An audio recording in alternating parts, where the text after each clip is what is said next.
주님 평화.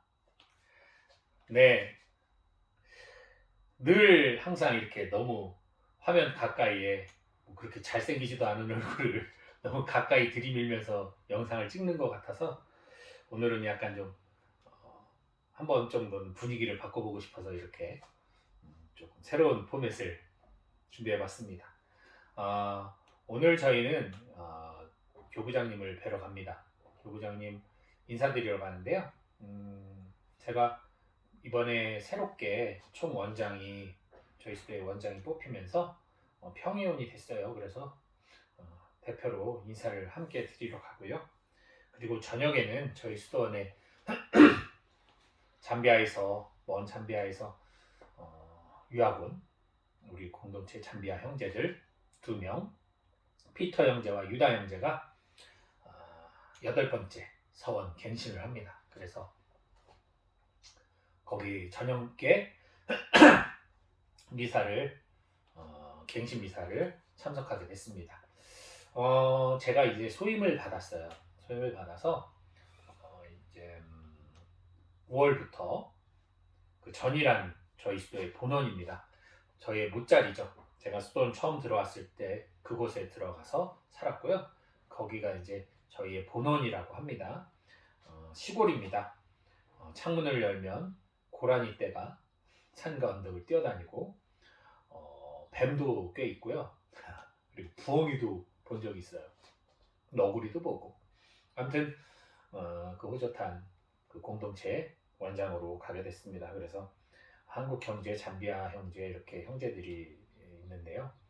그 형제들 학교 다니고 있는 형제들과 알콩달콩 또 잘 살아보겠습니다. 네, 오늘 복음을 보면 루카 복음사가가 참 대단하다는 생각이 또 듭니다. 루카 복음서는 정말 처음부터 사도행전까지 이어져서 이 얼개가 기가 막히게 짜져 있어요.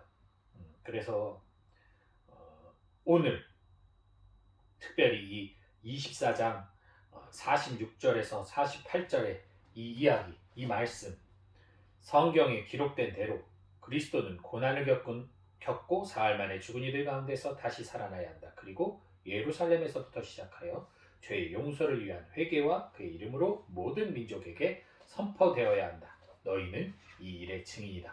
바로 이 말씀이 루카복음 전체를 관통하고 있어요. 처음부터 이 말씀을 계속 예시하고 예표하고 특히 예수님의 거룩한 변모 때에는 모세와 엘리야와 함께 하심으로써 이 율법과 예언서가 가리키는 바로 메시아가 예수님이심을 또 그리고 예수님의 그 말씀이 예수님의 부활 후에야 선포가 될 것임을 그때부터 이미 암시를 하고 있어요. 그땐 말하지 말라고 하시죠.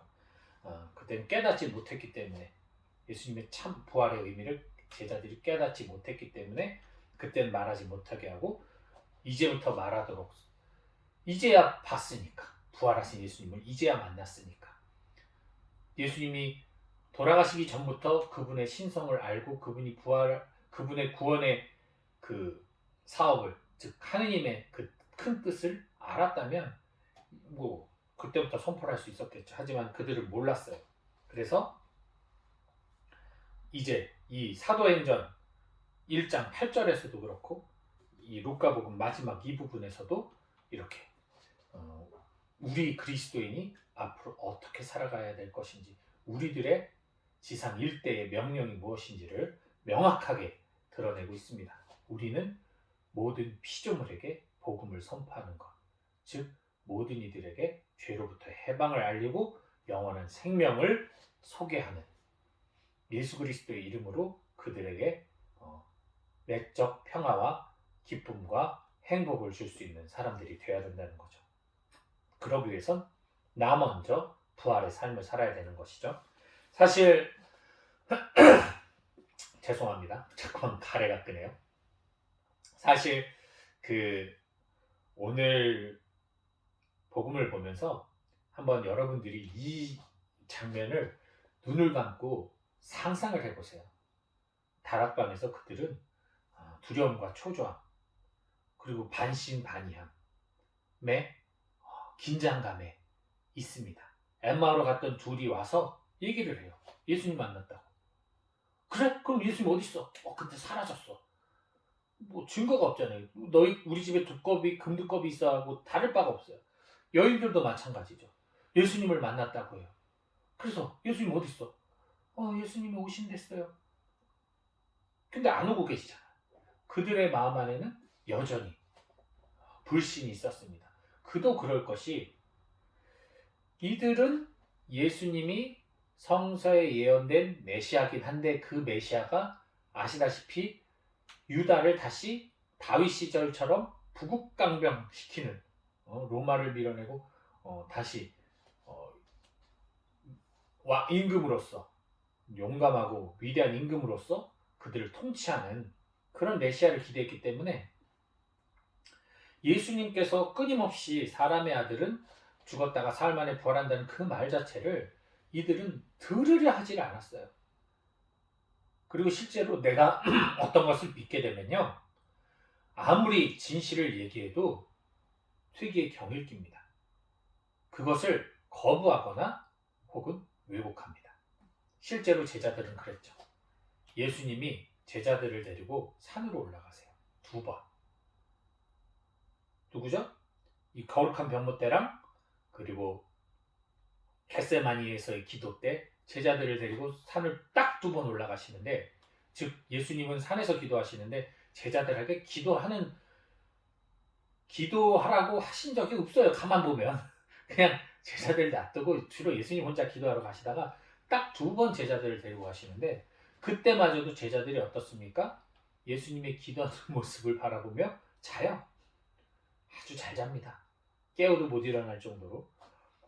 그렇잖아요. 그래서 어쨌든 예수님께서 당신의 거룩한 변모, 부활하신 하느님, 다시 말해서 진짜 당신의 본 캐릭터를 보여주시면서, 내가 죽고 부활하는 것은, 이것은 그냥 죽음의 의미가 아니라 진짜 나로 알을 깨고 나오는 것과 같이 진짜 본 모습을 보여주는 거다.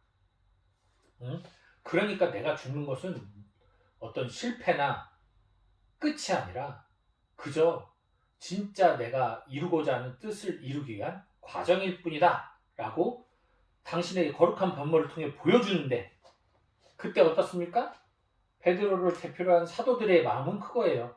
아유, 율법이나 예언서가 예언된 대로 그냥 그렇게 삽시다. 초막 찍고 삽시다. 그게 뭐예요? 여기 머물러서 당신 세세대대 당신 영광 누리면서 사는 게 좋지. 예언된 대로 그 메시아로 살아가요. 왜 자꾸만 뭔가 우리를 버리고 가려고 합니까? 네. 말을 이해 못하죠. 그렇게 죽는다고 말을 하셨어도 제자들은 안 들었어요. 그렇기 때문에 정작 예수님이 돌아가시니까 뿔뿔이 흩어져 버리죠. 도망가 버리죠. 그 말씀이 진짜였네? 그럼 다시 살아나시겠네? 라는 생각을 못해요. 얼마나 믿질 않았으면. 그래서 복음이 더 신빙성이 있는 거예요. 최소한 그랬으면 믿었다는 나와야지 정상 아닌가? 그 정도 얘기했으면 믿는 게 정상이고, 이 정도로 예수님 말씀대로 됐으면 사흘 정도 후에는 부활할 거라는 기대 정도는 할 수 있어야 되는 거 아닌가? 근데 그 기대조차 없었던 거예요, 제자들이. 그러니 이런 제자들에게 예수님이 나타나셨다. 자, 상상해 보세요. 제자들이 그렇게 두려움과 반신반의 속에서 다락방인데 어디선가 예수님이 나타났어요.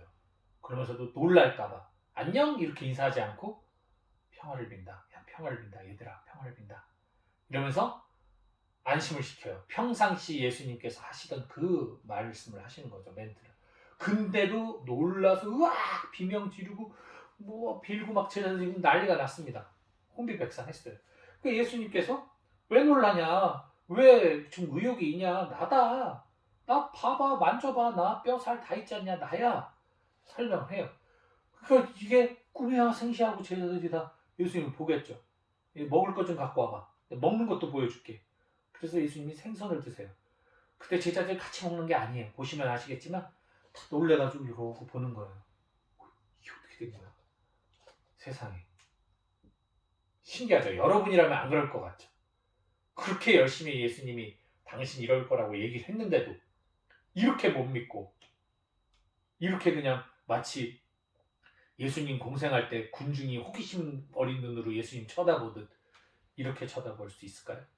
우린 안 그럴 것 같죠? 아니요. 우린 더 할 겁니다. 우린 더 할 겁니다. 왜 그러냐면 제자들은 예수님을 봤어요. 예수님의 기적도 봤어. 죽은 사람도 살리는 걸 봤어.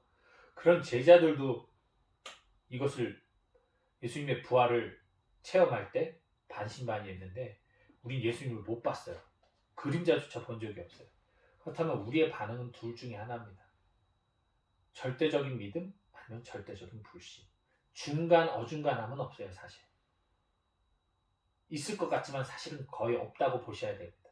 절대적인 믿음은 뭐냐면 그냥 누가 여기서 예수다 그러면 진짜 예수님이라고 막 하고 여기서 뭐가 기적이 일어났다면 꼭 기적이라고 거기 쫓아다니는 사람들. 절대적인 믿음이죠. 예. 그러면 반대는 뭐냐? 그것을 이단이라고 말하면서 하는 사람들. 예수님이 내 이웃의 모습으로 온다거나 예수님이 어떤 사건이나 환경의 모습으로 우리에게 오실 때 못 알아차려요. 내 머릿속에서만 알아차리지. 머릿속에서만 예수님이 이래 저래 하지. 또 이런 사람들 기적도 안 믿고 어떤 뭐 이단도 안 믿고 나는 뭐 하여간 무슨 예수님이 뭐 재림 예수 안 믿어 하는 사람들은 아예 안 믿어요. 그리고 그걸 믿는 사람들은 거기만 쫓아다녀요. 거의 둘 중에 하나예요. 여기에서 벗어나기 위해서는 내가 나로서 나의 믿음에 확신성을 지닌 채 내가 만난 눈으로 보고 만난 것이 아니라 내가 나의 존재로서 만난 주님, 존재로 체험한 주님을 내 안에서 계속 뭐라 그럴까 숙성을 시켜서 주님의 말씀이 내 안에서 열매를 맺도록 즉 이 얘기는 뭐냐면 주님의 뜻대로 사랑하며 살아가면서 내 이웃에게 주님의 부활과 영원한 생명을 기꺼이 말과 생각과 행동으로 선포하며 살아갈 때 내가 막 열성적으로 따라다니지 않아도 혹은 냉랭하지 않아도 알아서 주님께서 나에게 주님을 알아볼 수 있는 눈을 주시고 주님의 목소리를 깨달을 수 있는 귀를 주시고 주님의 사랑을 느낄 수 있는 심장을 주신다는 거예요. 그러면 되는 겁니다. 그거면 돼요. 어차피 우리는 구원받으려고 신앙생활하는 거기 때문에 그거면 족합니다. 왜 이 세상에서 무슨 재림 예수를 쫓아다녀야 되고 왜 이 세상에서 그것을 심판하면서 이단인에 만회하면서 귀를 닫아야 되고 그럴 필요가 뭐가 있어요. 이미 우리에게는 복음의 진리가 있고 그 주님의 말씀이 있고 또 그 말씀을 살아가야 될 내가 있는데 그 말씀의 증인인 이 일의 증인인 내가 있는데 내가 바로 그 예수님의 증인인데 뭘 어디 가서 뭐를 찾습니까? 증인들이. 그죠? 그러니까 오늘 이 말씀을 여러분들 잘 곱씹어 보시면서 특히 이 루카 복음사가가 우리에게 제시해줬던 예수님의 이 명령 우리가 평생 책임지고 살아가야 할 죽을 때까지 실천해야 될 그리스도인이라면 반드시 수행해야 할 이 우리의 사명을 잘 살아갈 수 있도록 기도하면서 기쁘게 또 부활 8부 축제 또 지내보도록 합시다. 주님 평